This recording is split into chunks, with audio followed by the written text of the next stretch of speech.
Assalomu alaykum. Navbatdagi zaftamiz konditsioner yuvish bo'yicha kelganmiz.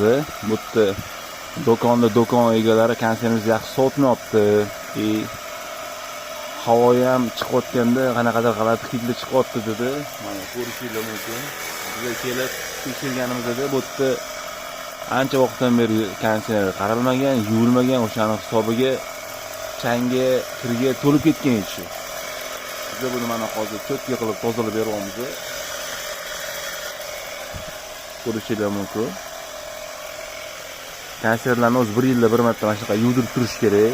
Shunda havo toza chiqadi, sovutib berish ham ancha yaxshilanadi. Chunki ichi changga to'lib qoladi. Bilasizlar, hozir bizda o'zi hamma yoq chang, ko'chgan chang. O'shaning uchun tez-tez yuvdirib turish kerak. Shunaqa xizmatlar kerak bo'lsa, bemalol aloqa qilib bo'ladi.